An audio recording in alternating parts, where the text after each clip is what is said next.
So again, we need to reiterate at the start, this is not a political video. This is an apolitical channel. So people trying to make political points and this and that, buzz off. Get out here. Now, obviously, the NFL does not dictate which states, which cities allow fans in stadiums. Obviously. Yeah. So if you don't understand that point that we're making here, you're either an idiot or you're being intentionally obtuse. So again, buzz off. But what the NFL is completely ignoring is that certain teams that are allowing 25% capacity, half capacity, and are trending towards full capacity, it's got just a slight little advantage over teams who are not allowed to have fans and probably won't be allowed to have fans this season. Hell, maybe even trending into next season, right? So the Vikings hosted the Titans week 3. Probably should have won before the Titans blew up and tried to give everyone the Rona. But the Vikings played the Titans week 3, historic US Bank Stadium, in front of 250 people, which is basically zero. Friends and family, the very polite golf clap, not even the rabid, loud Vikings fans. Week 1 versus the Packers, it was zero. And also week 6 against the Falcons will be, again, 250 fans with the skull. Cool. Meanwhile, the Cowboys, who are terrible, not as terrible as the Vikings, but, they have averaged 23,000 for their first 2 home games. 23,000, 250, or 0.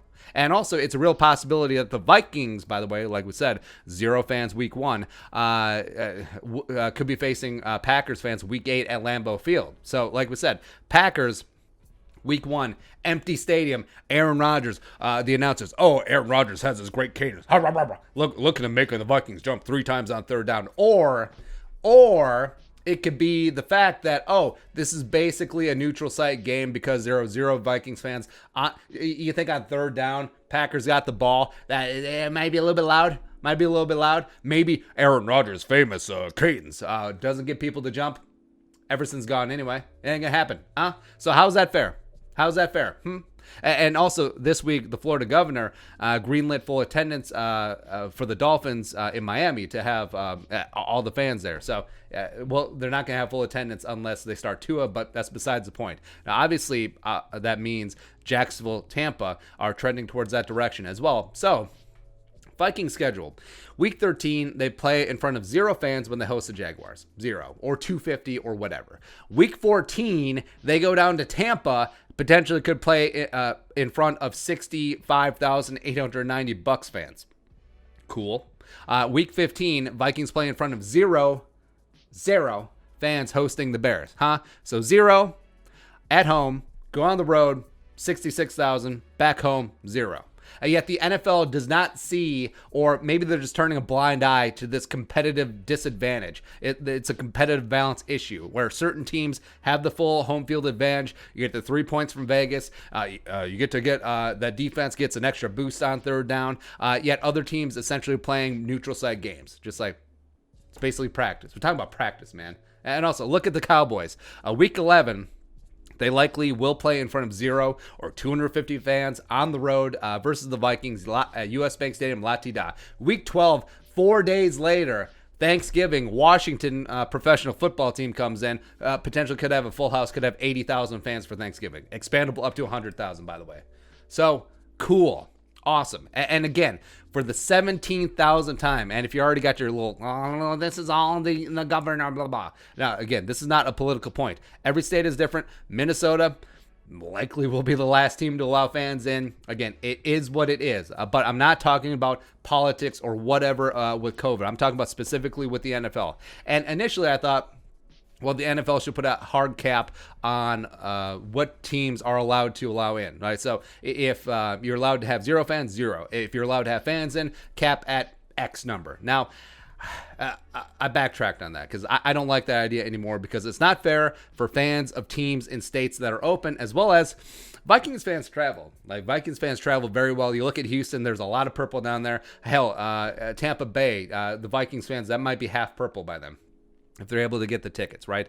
And also, the NFL wouldn't turn down money. So that's why I actually think that the NFL is turning a blind eye right now, because it's like, well, some ticket revenue is better than 0. So it's like, whatever the states allow, we'll bring in. And yeah.